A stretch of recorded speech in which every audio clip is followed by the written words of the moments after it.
Bem-vindos a mais um episódio do podcast Central do Varejo, edição Rio Grande do Sul, com várias histórias e cases, levando para você muito conhecimento e também provocações, juntamente com o meu co-host, Rodrigo. Olá, Elifas.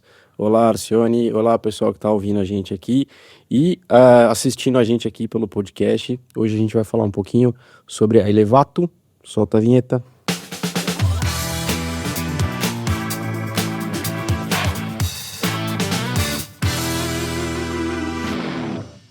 Muito bem. E hoje recebemos aqui o sócio fundador da Elevato, Arcione Piva. Muito obrigado pela tua presença. Prazer, Elifas. Prazer, Rodrigo. É sempre muito bom estar aqui no Conecta Hub, aqui no espaço de podcast. Falar um pouquinho da história da Elevato, que tenho muito prazer, muito orgulho, né, de contar um pouco da nossa história. Não, maravilha. Aqui à disposição para falar um pouquinho sobre nós estávamos falando antes do intervalo sobre quanto tempo tem a Elevato, né? Conta um pouquinho para nós dessa trajetória toda para chegar até onde estás. Bom, o Grupo Elevato nasce em 1º de maio de 1987, uma pequena loja de móveis, todos eles sob consignados dos fornecedores, porque era uma época que estava sobrando muito móveis no mercado. E a partir disso a gente começou a trabalhar com móveis. Em setembro de 87 nasce o Grupo Elevato, daí sim, setembro de 88, perdão, nasce o Grupo Elevato com a compra da Bernardone Azulejos, um grande jogador, juiz de futebol, Bernardone, tinha uma loja de acabamentos, e a Elevato, aí nasce a Elevato Materiais de Construção e se forma o Grupo Elevato propriamente dito. Então, agora no mês de maio a gente comemorou 38 anos da Elevato Móveis e em setembro agora de 2025 comemoramos 37 anos do Grupo Elevato, com o nascimento da Elevato Materiais de Construção. E como é que tem sido essa trajetória? Quantas lojas hoje a Elevato tem? Bom, a Elevato, a partir da formação do grupo, a gente fez uma expansão bem rápida. No primeiro, segundo ano já tinha algumas lojas, mas mais recentemente a gente teve um movimento bastante grande de expansão. Nesse período a gente foi se adaptando. Importante dizer assim, a Elevato sempre foi focada em acabamento. Nós nascemos nichado, no primeiro momento com móveis, né? E depois a gente foi para acabamento e material de construção e ela é super nichada. Nós só vendemos acabamento, nós não vendemos ferragem, nós vendemos outras coisas que não são acabamento. Então, nós somos sempre focados. Isso nos ajudou a se manter no mercado e se diferenciar do mercado. Então, hoje, nós temos 26 lojas de acabamento de material de construção, 2 lojas de móveis e uma loja, um departamento, que é uma empresa de serviços, né, que a gente presta serviços para os consumidores daqueles produtos que a gente vende. Legal. E essa empresa de serviço fica onde, Arcione? É em Porto Alegre. A empresa de serviço ela atende Porto Alegre, Grande Porto Alegre e, eventualmente, o interior do Rio Grande do Sul. Legal. Ah, legal. E como é que, para ti, vendo essa trajetória hoje, olhando para trás e vendo as várias mudanças que o varejo sempre proporciona, né? Quais foram os maiores desafios que tu vê, assim, numa timeline da Elevato? Os grandes desafios sempre são os econômicos, né? Dificilmente. Hoje a gente vive um momento muito difícil de mão de obra.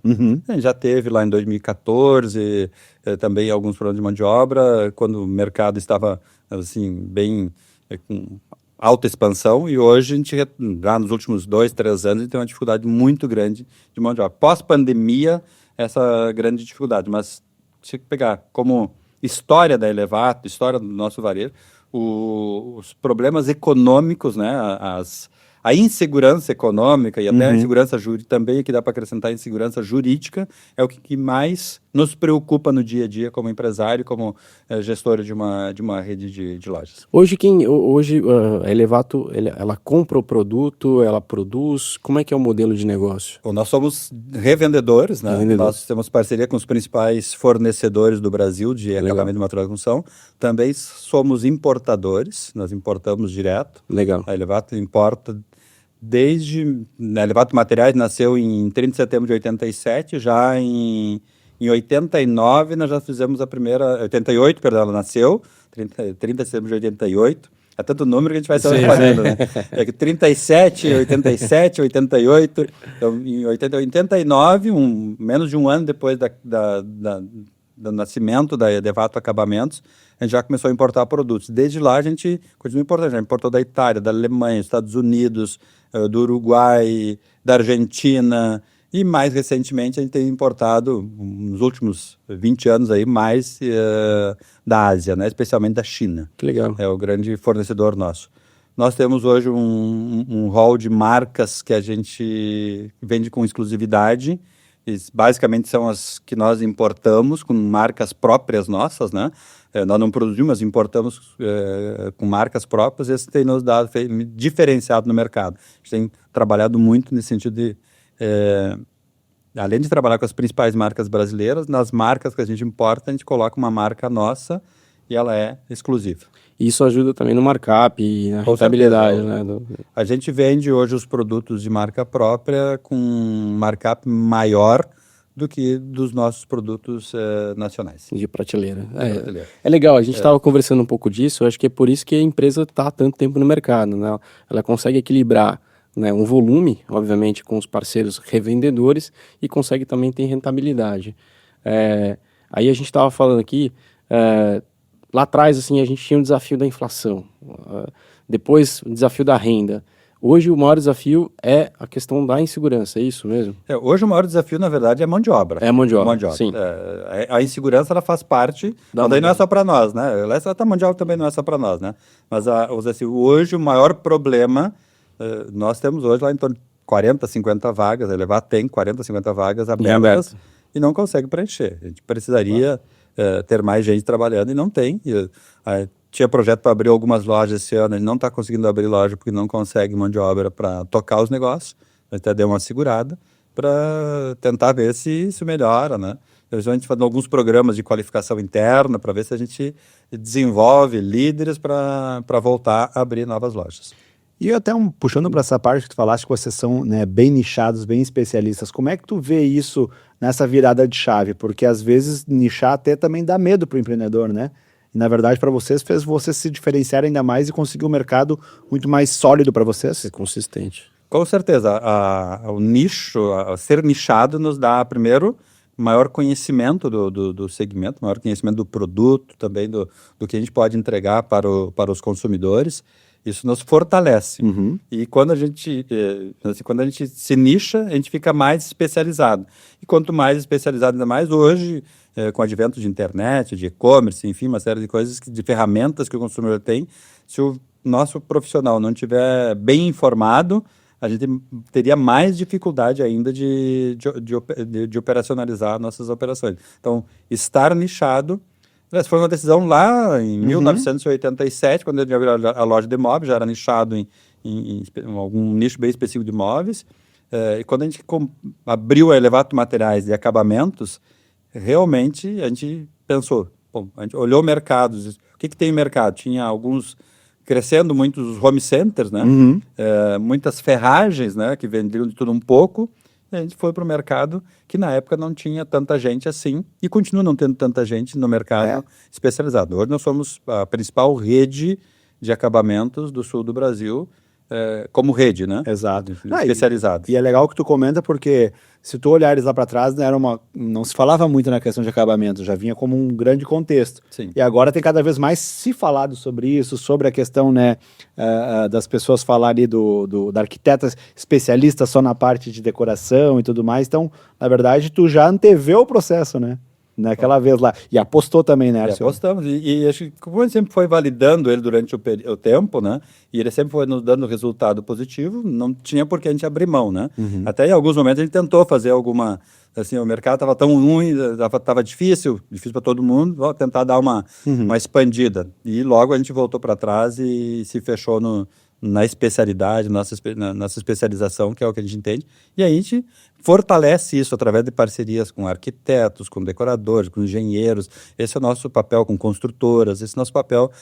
Aí a gente reduz o público que você tem que se focar. Legal. Isso ajuda e fortalece cada vez mais. Quanto que representa hoje a parte digital, né, dentro da tua estrutura? Na verdade, o nosso projeto original era para que 2025 entrasse o nosso digital. Sim. Em função da pandemia, a gente Foi alguma coisa, todo mundo, né? Então, 2021, a gente já estava com o nosso e-commerce funcionando. Legal. Hoje ele é, vamos dizer assim, eu tenho 26 lojas de acabamento. Certo. O e-commerce é a segunda principal loja. Uau. Olha só. É um que ótimo legal. negócio. É um ótimo negócio. Mas E ele vem crescendo todos os meses, ou quase todos os meses vem crescendo, né?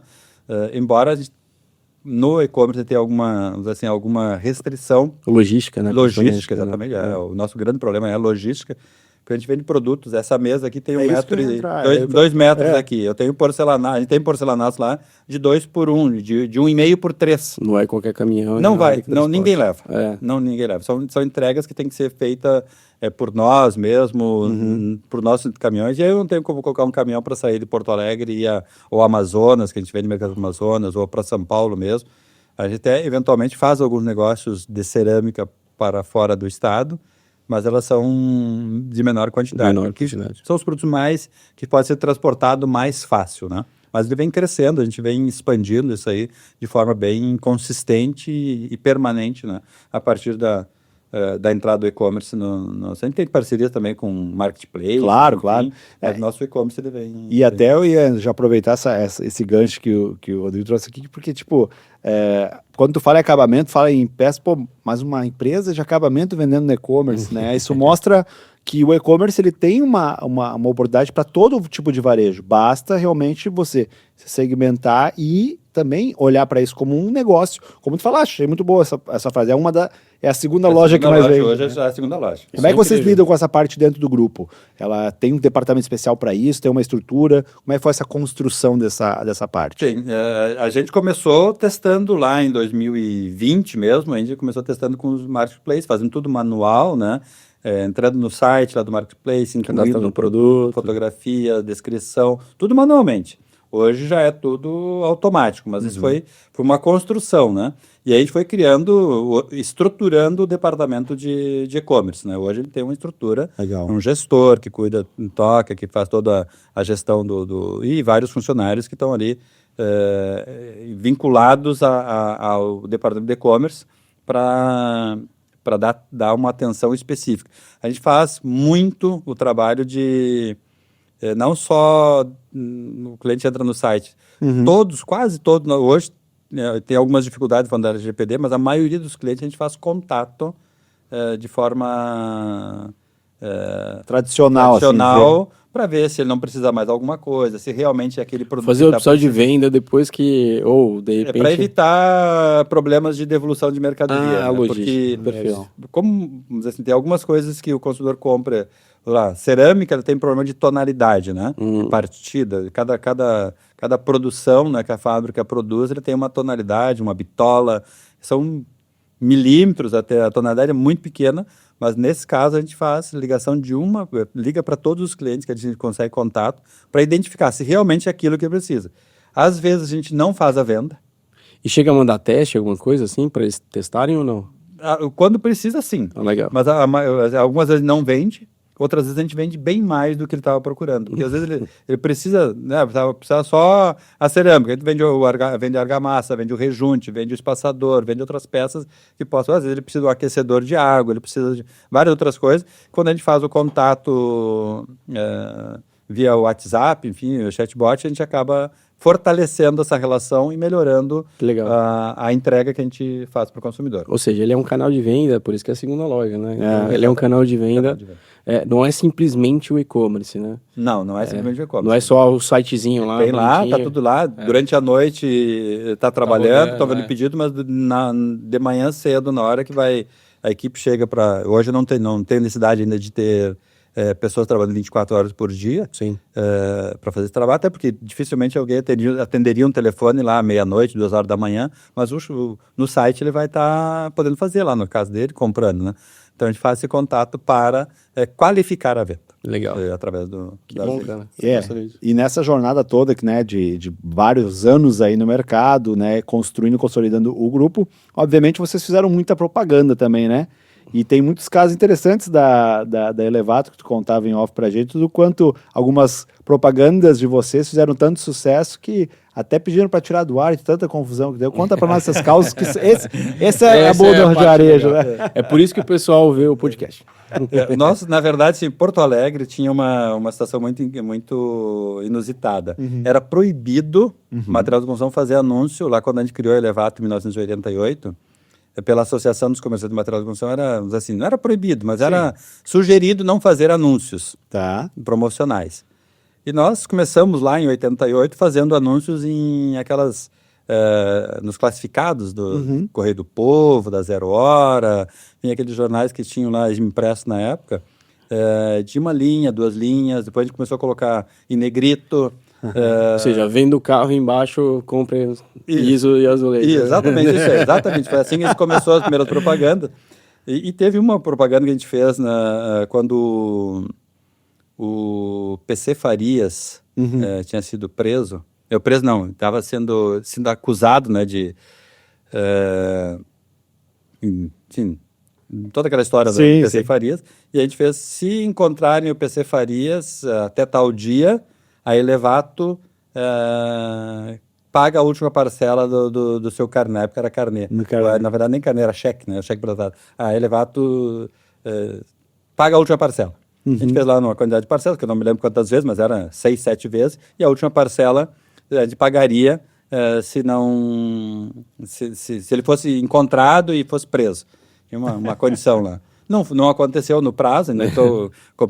Mas a gente teve uma repercussão nacional em função dessa mídia. Olha que legal. Veja, o Boris Casoy, na época, falou na TV Bandeirantes, enfim, os jornais aqui do Rio Grande do Sul, muitas rádios do Brasil inteiro, Rádio Brasil, um monte de rádios.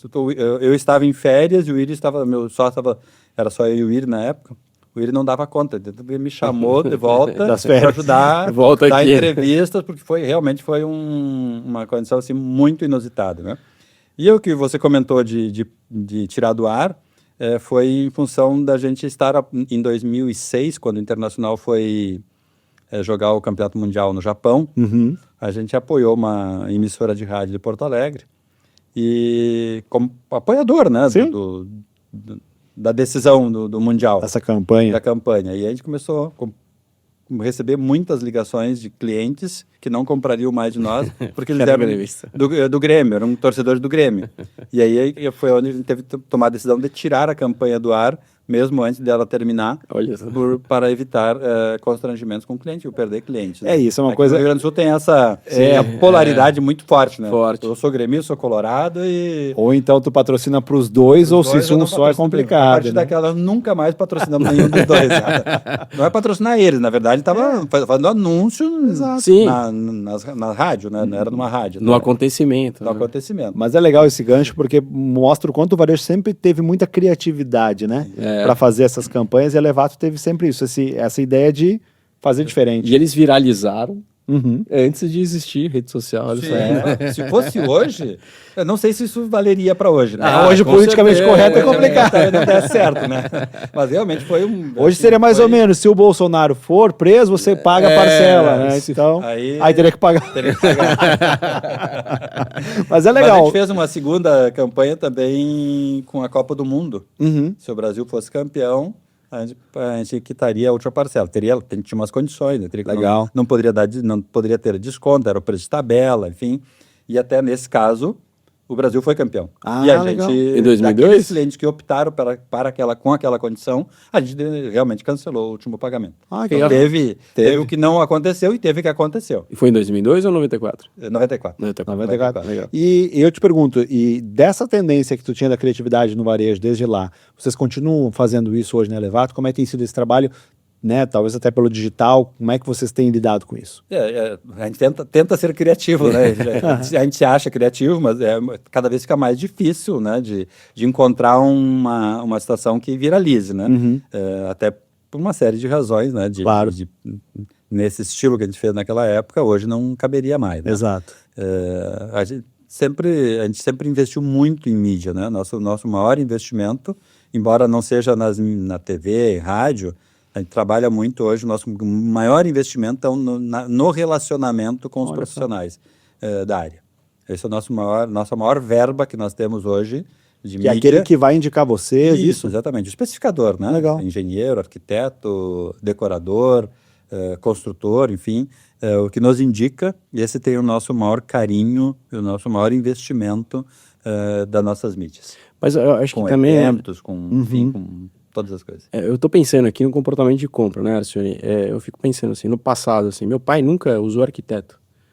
Minha mulher nunca deixa de usar o arquiteto. Então, eu acho que é um pouco essa a diferença, né? Eu acho que popularizou também um pouco mais isso. Acho que isso é bacana. E esse trabalho que vocês estão construindo dá um sentimento de comunidade. E aí a pessoa começa a entender e criar uma credibilidade que antes ela não tinha, né? Com certeza. Assim, todas as nossas lojas, elas, no mínimo uma vez por mês, tem um evento com um arquiteto. Legal. Então, são 28 lojas físicas, né, mais a loja de serviço. No mínimo quase 2 por dia útil, né? Tem dias que a gente tem, no mesmo dia, tem 3, 4 eventos acontecendo em cidades diferentes nesse relacionamento. A gente faz mais de 300 eventos por ano com profissionais, né?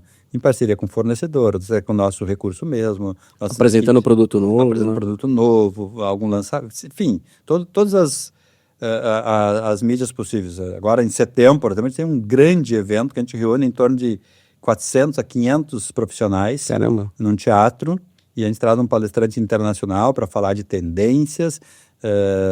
Isso realmente faz que chama Casa Mestra, em parceria com o fornecedor nosso, que é um evento que a gente já vai para o 4º ou 5º ano aí que a gente faz, e assim, a grande maioria dos profissionais estão lá presentes nesse... E tu tem notado que hoje o consumidor ele tem tido mais, vamos lá, entre aspas, gosto, tem tido mais olhado, cuidado nos detalhes, que acabamento é detalhe.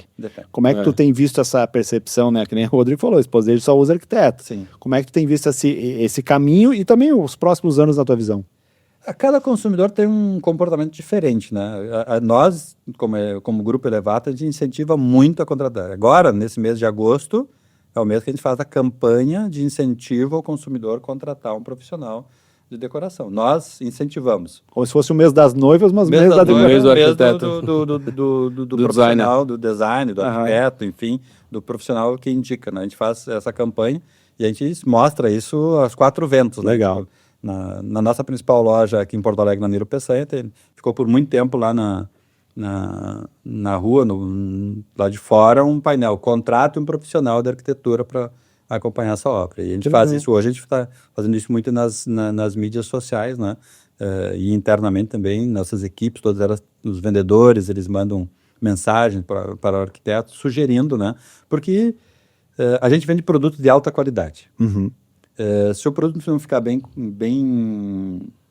exposto na casa do cliente, no sentido de bem colocado, bem instalado, bem desenhado, bem feito, ele perde o valor. Ou seja, o planejamento anterior é tão importante quanto o produto. Então, a gente dá muita importância para isso. E isso a gente está sempre fortalecendo essa relação para que a gente possa dizer assim, se eu fico satisfeito, eu vou dizer, olha, fui lá no Elevato, comprei, meu produto ficou bonito. Legal. Agora, se ele ficou feio... daí é complicado. Então, o fortalecimento dessa relação com o profissional é muito importante para nós, até para validar o nosso produto, que é de alta qualidade. Nós sempre estamos acompanhando todos os lançamentos do mercado e é importante o profissional estar junto com a gente. Claro. E tu que participa de muitos eventos internacionais, inclusive, óbvio que a gente tem muito, né, vindo falar sobre a inteligência artificial. Como é que a Elevato tem lidado com isso? Como é que está se preparando para isso? Bom, desde 2020, a gente tem uma equipe bem... A gente começou com 2 ou 3 pessoas, hoje já tem mais de 20 pessoas trabalhando para a digitação. A gente já é digital 100%, a empresa é digital. A gente tem um portal que é criado, todo um portal, o nosso ERP, ele é uma ferramenta de apoio ao nosso portal interno. Legal. A gente tem lá criado. O nosso treinamento de novos funcionários, todo ele é feito, a gente tem uma universidade corporativa, as pessoas ali fazem toda a sua qualificação, a introdução dentro da empresa, tudo através do nosso portal e através da nossa universidade corporativa. o próprio e-commerce, que se fez todo ele desenvolvido em casa. Então, realmente está, assim, hoje, do que a gente conhece, certamente nós, se não formos o primeiro, estamos entre os 5 principais empresas digitais do Brasil de material de construção. Ah, legal, olha só. É muito difícil ter alguém melhor do que nós. Tá? A gente olha para o mercado, as home center, tem empresas maravilhosas, né, que tem um e-commerce maravilhoso, mas internamente, nós, não é só o e-commerce, a gente tem nossa digitalização interna muito adiantada, com muita coisa muito preparada para esse momento da economia, para esse momento especialmente essas tecnologias, né? da tecnologia, né? Mas trabalhar esse nicho também eu acho que é importante, né? Ou seja, você está num nicho, você sabe bem e você está fazendo bem isso. Ou seja, senso de comunidade, produto, margem. Eu acho que, né, para quem está ouvindo a gente aqui, eu acho que isso é mais importante, para ficar bastante tempo no mercado, tem que fazer bastante coisa bem feita. Lógico, deve ter erros no meio do caminho, Sempre. com certeza, mas corrigindo ali, né? Aliás, isso é uma das coisas que a gente permite, né? Ter erros, né? Boa. Até, especialmente nessa área de digitalização, de inovação, de inteligência artificial, né? A gente usa muitas ferramentas, né? Eu não sei dizer o nome aqui dela, sim. não é a minha área, tá? Hoje são mais de 70 mil disponíveis. Mas o ChatGPT, enfim, uma série de outras ferramentas não para o fim, mas para o meio, né? Para facilitar o trabalho, desde uma preparação de um fluxo de caixa até ajudar o vendedor a montar um pedido lá na ponta, tudo está em cima disso, né? Então, a própria inteligência vai sugerindo produtos para o vendedor, para ele acrescentar. E quando a gente faz o trabalho lá, que eu comentei antes aqui do e-commerce, quando a gente liga, também o sistema já, quando inclui um produto no pedido, ele já sugere, ó, quem sabe tu oferece isso, oferece aquele outro, porque já está todo ele... Porque tudo que... Se eu comprar essa caneca, eu posso querer tomar cerveja. Então, se eu estou comprando ela, eu posso comprar cerveja, eu posso comprar água, eu posso comprar, enfim, um café. Então, quem compra isso aqui, usa aí, consome essas coisas, né? Da mesma forma, quem consome um porcelanato, consome outras coisas obrigatoriamente, senão não tem como instalar. Então, através da inteligência artificial, a gente ajuda o vendedor a facilitar o dia a dia dele e também diminui o atrito com o consumidor, né? Que é o mais importante, né? A gente está sempre olhando para diminuir o atrito com o consumidor. Embora o varejo ele é ainda muito dependente de mão de obra braçal, né? Ele é o que mais usa, né? A mão de obra braçal. Esse o ChatGPT não vai conseguir resolver. Então, a gente continua precisando das pessoas, então a gente tem que facilitar o máximo possível para as pessoas para o consumidor ter uma experiência maravilhosa dentro das nossas empresas. Legal, maravilha. E como é que essa expansão do Grupo Elevato, que agora já tem lojas até fora do Rio Grande do Sul?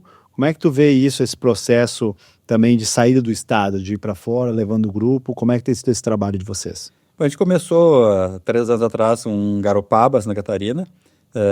Depois, um pouco mais perto, a gente já abriu uma segunda loja. E lá é para conhecer, vamos dizer assim, porque hoje a nossa tributação ela é bastante complicada, né? Rio Grande do Sul, especificamente. Para sair daqui, enfim, nossa central de distribuição ainda está no Rio Grande do Sul. Então agora a gente está buscando já outras opções no estado de Santa Catarina para expandir, até colocar uma central de distribuição. Então, não sei precisar aqui para quando, mas está no nosso radar aí outras unidades de Santa Catarina. Provavelmente antes dessa crise acabar, nós já vamos estar com outras lojas, independente de... Porque o mercado é de quem sai na frente, né? Sim. Quem conseguir chegar na frente, vai assim, como é que o boi que chega primeiro na fonte, no rio, bebe água limpa, né? Exato. Então, a ideia é exatamente essa. Com esse pensamento, a gente deve fazer aí nos próximos meses aí algumas aberturas de lojas em Santa Catarina, que é o nosso mercado. Mas não deixamos de olhar ainda regiões do Rio Grande do Sul que a gente não atende, né? Por exemplo, aqui na região nordeste do estado tem ainda possibilidades muito boas, né? No norte do estado tem possibilidades muito boas ainda. A gente tem loja em Passo Fundo, a gente tem Erechim e outras cidades vizinhas, né? Então, a gente ainda tem muito espaço para crescer, muito bom. Claro, com o pé no chão, com responsabilidade. Mas, de novo, né? Hoje o nosso grande desafio é mão de obra. É mão de obra. Mão de obra. E aí, deixando dessa parte de mão de obra, para quem está nos assistindo, que está empreendendo, está começando um negócio, ou está querendo ir para né, essa estrada do varejo, como assim se diz. Qual dica tu dá, tu que já tem uma boa bagagem nisso aí e continua ainda vendo o varejo como uma coisa nova e realmente se reinventando toda hora? Que recado tu deixa? Bom, primeiro que, assim, qualquer segmento que for escolhido, ele tem que ser muito bem feito e tem que ser muito bem estudado, né? Como eu falei, nós somos especialistas em acabamento e a gente se especializou nisso, né? Então, eu acho que isso é o... Acho não, tenho certeza absoluta que se especializar naquilo que você quer, deseja, é primeiro. Mas também tem que ter, assim, tem que ter gosto por aquilo, né? Se não tiver gosto, se eu vou fazer porque tem uma oportunidade, o mercado está indo para esse lado aqui. Eu vou também. Eu vou também, não serve. O mercado tem que ir, tem que olhar, claro, para onde o mercado está indo, mas tem que fazer aquilo que você gosta, que você entende. Claro que tem algumas coisas que você pode buscar, ter muitas ferramentas para você entender o mercado. Mas se você não gosta, se você não gostasse de material de construção, certamente o nosso sonho não teria sido realizado do jeito que a gente realizou. E eu sempre digo isso, né? Tem que fazer aquilo que você gosta. Ter prazer de fazer as coisas é o que te dá maior resultado. E você consegue fazer ele com mais fluidez, com mais tranquilidade. Isso vai te deixar mais tranquilo. Tu vai conseguir acordar de manhã e dizer, isso eu gosto de fazer, e tu vai conseguir ser mais criativo até naquilo que você gosta. E passar por aqueles dias ruins. Exatamente, isso aí. Ajudará muito nesses dias ruins. Né? É. E uma coisa que eu sempre, embora eu esteja falando, a Elevato já não é uma empresa pequena, mas a gente começou muito pequenininho. Sim. O meu irmão, no primeiro mês era só meu irmão e 2 funcionários, então, isso há 37 anos atrás, nunca misturar o caixa da empresa com o bolso. Isso acontece Isso é muito. fundamental. Isso é fundamental. Eu tenho muitos amigos meus que quebraram, não porque o negócio era ruim, mas porque misturaram o dinheiro da empresa com o dinheiro da família, enfim, dinheiro do bolso, né? Dinheiro do bolso, com a carteira pessoal. E eu acho que na minha opinião, essa é a parte mais importante na decisão de empreender. É não misturar. Defina aquilo que você quer como resultado, faça um esforço grande, te organiza com o teu orçamento. A gente sabe que hoje, nos últimos anos, especialmente nos últimos anos, muita gente vai empreender não por conhecimento, oportunidade. Não por oportunidade, vai por necessidade. E o empreender por necessidade prega essas peças no empreendedor. Isso se mistura. E isso é por isso que a gente olha aí, 75% das empresas que nascem morrem antes dos 5 anos até o 5º ano de vida. Pois é. Na minha avaliação, e do que eu tenho visto, e até o Sebrae tem esses estudos, a grande maioria deles acontecem exatamente por misturar o dinheiro do caixa da empresa com o dinheiro da pessoa física. Que legal. A pessoa não se programa. Não se programa. Então, uma resposta... É interessante. Mesmo depois de tanto tempo, a gente ainda ouve isso. Né? Mas é uma resposta filosófica, né? Porque tem que realmente ver. Não basta só ter motivação e tudo mais, se não tiver uma organização. Tem que ter organização. E hoje tem tantas ferramentas que permitem, tantas possibilidades. O Sim de Lojas, no meu caso aqui em Porto Alegre, o Sim de Lojas tem muitos cursos, muitas qualificações. O Sebrae, Rio Grande do Sul, Sebrae Brasil, qualquer lugar do estado, qualquer estado do Brasil, qualquer cidade do Brasil tem um Sebrae para ajudar, ou um Sim de Lojas, ou um CDL, enfim, para ajudar. Basta a pessoa ter um pouquinho de vontade e ir para cima. E daqui a pouco até para poder valorizar o dinheiro que tem, porque às vezes a pessoa tem lá R$10 mil numa reserva que poderia ficar 6, 7 meses aí, ou 3, 4 meses sobrevivendo com aquele dinheiro até encontrar um outro emprego, outra coisa, mas vai empreender, investe todo o dinheiro e não tem organização, não se organizou e aí perde aquele e ainda arruma uma dívida para muitos e muitos anos. Né? São essas 2 dicas que eu dou aí. Não, mas valiosas, já está ótimo, já, né? Muito bom. Marcione, muito obrigado pela tua presença aqui na Central do Varejo, uma honra te ter aqui com a gente. Obrigado, um prazer enorme, estamos sempre à disposição. Excelente, muito obrigado. Viu? Obrigado a todos. Esse é a Central do Varejo. Isso aí.